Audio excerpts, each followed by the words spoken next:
Salut à toi, j'ai décidé de repartager quelques épisodes qui ont marqué la saison 1. Si ta petite voix te dit, tu l'as déjà écouté, ça vaut pas le coup. Explique-lui gentiment que tu vas réentendre différemment cet épisode, car depuis tu as changé et ton écoute va être encore plus enrichissante. Abonne-toi aussi à ma lettre privée pour recevoir des idées sur ce thème et avancer encore plus vite vers la vie épanouie que tu mérites. Encore merci d'être là, je te souhaite une très belle écoute. Je voulais démarrer cet épisode en remerciant Thomas qui m'a inspiré ce thème grâce à ce beau retour.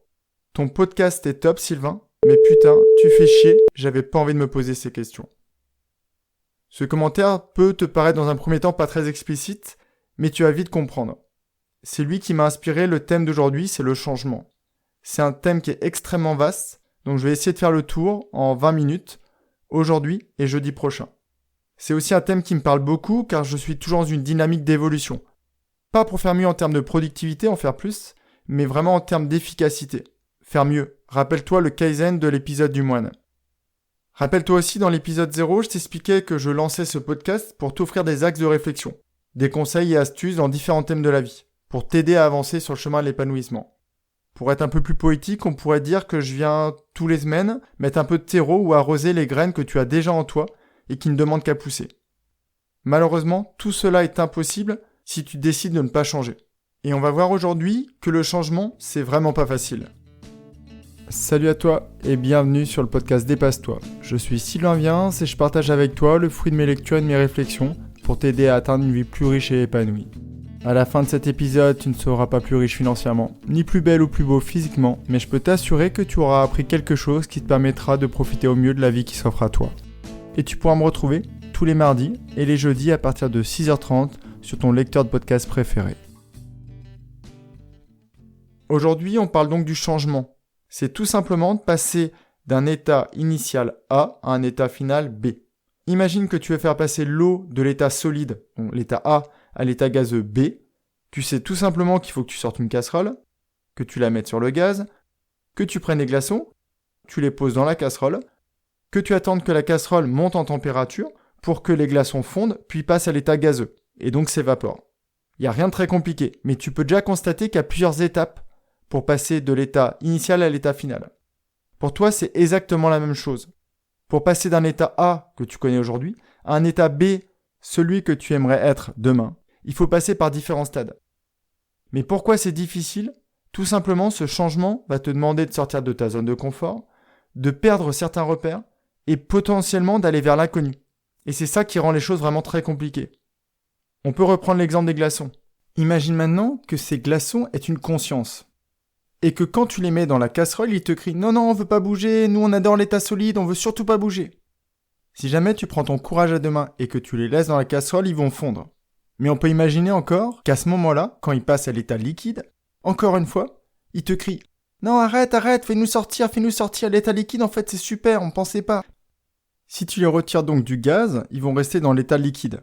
Mais c'est pas ce qu'on recherchait, c'est l'état gazeux. Et donc imaginons, encore une fois, tu prends ton courage à deux mains et tu les laisses jusqu'à ce qu'ils commencent à s'évaporer. Et à la fin de l'expérience, ces mêmes glaçons reviennent vers toi en te disant « C'est génial l'état gazeux en fait. On peut voler, on est hyper libre par rapport à l'état solide où on était complètement figé. » Ça n'empêche qu'avant d'apprécier leur nouvel état, ils ont eu beaucoup de craintes et ils auraient aimé ne pas aller jusqu'à l'étape finale. Et pour toi, pour moi, c'est exactement la même chose. Quand on décide de changer, on a des craintes, on a des croyances envers un état peut-être qu'on n'atteindra jamais. Et c'est ça qui nous fait peur. Maintenant, tu te demandes peut-être pourquoi Thomas m'a fait penser à ce sujet. Quand Thomas me dit « Top ton podcast », je suis vraiment heureux du retour. Puis il continue « Mais putain, tu fais chier ». Je me dis « Zut, qu'ai-je fait ?» Puis il poursuit « J'avais pas envie de me poser ces questions-là ». Et là, concrètement, je suis aux anges. Ça veut dire que ce qu'il a entendu dans un de mes épisodes l'a fait réagir. Ça a résonné en lui, et c'est donc le processus qui a déjà démarré. Maintenant qu'on a compris que le changement, ça fait peur et ça peut paraître compliqué, on peut se poser la question, mais pourquoi ? Tout simplement parce que le cerveau déteste le changement. Sa fonction principale, c'est de nous faire survivre. Donc tout changement ou incertitude pourrait annoncer le risque de notre mort. À chaque fois qu'une situation nouvelle se présente au cerveau, il a 3 options. La fuite, la solution la plus simple, qui lui permet le plus souvent de survivre. Le combat, ou alors la résignation, se mettre dans un état un peu léthargique en espérant que ça passe. Et tu vas voir que dans le processus du changement, on passe dans ces différents états. Et au vu de ce que nous raconte Thomas dans sa critique, il est entre la phase de fuite et la phase de combat. Ça l'agace que je lui ai évoqué un changement qu'il pourrait être judicieux de faire dans sa vie. Pour ne pas rendre l'épisode trop théorique et pour encore une fois illustrer mes propos, je vais reprendre un exemple de l'épisode du loup blanc et du loup noir. Et je vais parler de la pratique alimentaire, de ta pratique alimentaire. Avant de commencer, déjà, après l'écoute du podcast de cet épisode dont on parle, le loup blanc et le loup noir, tu avais deux possibilités. Soit le sujet n'a pas du tout résonné en toi, parce que tu te sens pas du tout concerné, ou peut-être parce que tu as déjà fait le travail et tu as déjà changé ton alimentation. Ou le sujet a beaucoup résonné en toi et tu as pu déjà ressentir différentes émotions. Donc le postulat de base, c'est que tu aies réagi. La première phase du changement qui est pas vraiment sympa, c'est la phase où on va ressentir du déni et de la colère. Potentiellement, tu as entendu une petite voix en toi qui t'a dit « Ouais, il faudrait peut-être mieux qu'on essaye de consommer différemment, peut-être de manger plus sainement, manger des fruits, manger des légumes. » Sauf que tu l'as pas entendu, c'est tout simplement le déni. Et peut-être que 2-3 jours plus tard, t'es allé au restaurant avec un de tes collègues et que ce même collègue t'a fait une remarque sur ton alimentation. Et là, tu n'étais plus dans le déni, mais tu étais dans la colère. Pas forcément contre ton ami, mais contre toi-même. Car au fond de toi, inconsciemment, tu te rends compte qu'en effet, tu pourrais essayer de changer quelques habitudes alimentaires. Et peu à peu, cette colère va continuer d'augmenter. Car à chaque fois que tu vas avoir une pratique qui n'est pas en phase avec ce que tu aimerais faire, tu vas ressentir à nouveau cette colère. La deuxième phase, c'est la phase de résistance. Dans cette phase, tu vas ressentir de la tristesse. La tristesse de ne pas réussir à t'écouter pleinement et à continuer d'avoir des habitudes alimentaires qui ne sont pas forcément top. Et quand tu vas réussir à passer ce moment de tristesse, c'est la peur de sortir de ta zone de confort que tu vas ressentir. Et donc avec la peur, tu commences à te dire que ça va être trop compliqué. Et tu essayes peut-être de marchander avec toi-même. Bon, ce serait peut-être bien que je me fasse un McDo une fois par mois. Et un mois, tu vas peut-être y aller 2 fois. Et là, tu vas dire, mais en fait, c'est un peu compliqué. Donc peut-être que une fois par semaine, ça serait déjà un bon début. Et tu vas potentiellement faire des allers-retours comme ça dans cette phase pendant pas mal de temps. Ou quelquefois, tu en sors vraiment violemment. Ça peut être un déclic. Imagine malheureusement que quelqu'un dans ton entourage ait un AVC. Et que cet AVC est principalement dû par exemple à l'alimentation, parce que cette personne buvait trop d'alcool, mangeait trop gras, beaucoup trop salé. Et là, concrètement, tu passes tout de suite dans la phase 3. C'est la phase qui commence à être positive. C'est tout simplement la phase où tu vas expérimenter concrètement ce que tu as envie de mettre en place. Dans un premier temps, tu vas commencer à peut-être réapprécier, à redécouvrir les légumes. Tu vas peut-être même commencer à en cuisiner.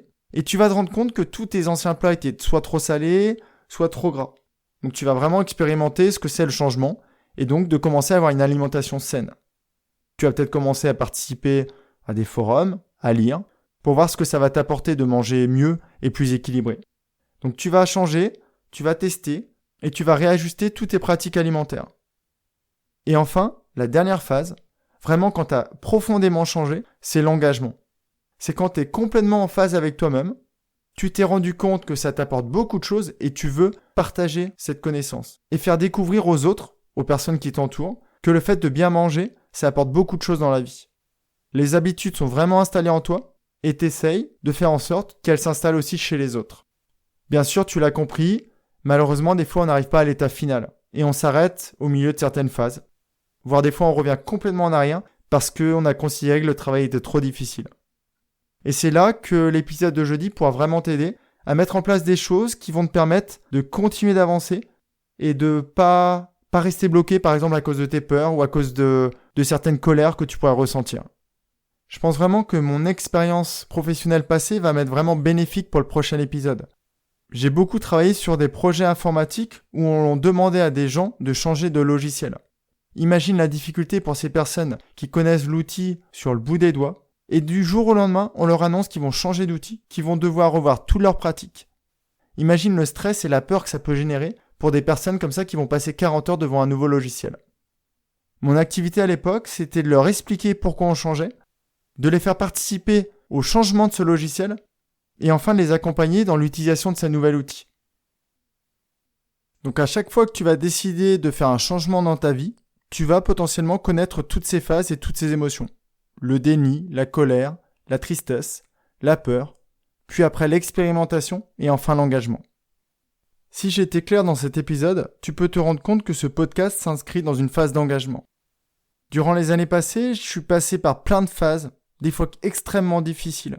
Et aujourd'hui, je suis tellement convaincu que toutes les difficultés que j'ai traversées ou toutes les étapes que j'ai passées m'ont été bénéfiques, que je veux maintenant partager tout ça autour de moi et que je veux te les transmettre. Maintenant que tu as bien compris les différentes phases du changement, tu vas peut-être comprendre pourquoi à la fin de certains épisodes, tu te dis « Oh, le sujet il est top, faut vraiment que j'y réfléchisse à tête reposée ». Ou au contraire, tu te dis « Mais c'est n'importe quoi, mais pourquoi il nous parle de ça ?» Si jamais tu ressens de la colère à la fin d'un épisode, pose sur papier cette colère et pose-toi les questions. Pourquoi est-ce que j'ai ressenti ça ? Est-ce que j'aurais pas envie moi-même de changer ? Pour finir, je voulais vraiment remercier Thomas du commentaire, du retour qu'il m'a fait. Et si jamais tu veux faire comme lui, n'hésite pas à me laisser 5 étoiles sur ton lecteur de podcast. Ça va me permettre de faire connaître mon podcast et potentiellement de me faire haïr par encore plus de personnes. Et ça c'est génial parce que ça veut dire qu'il y a des personnes qui sont en train de changer. Je reviens donc jeudi avec plein de conseils pour passer plus facilement ces phases de changement.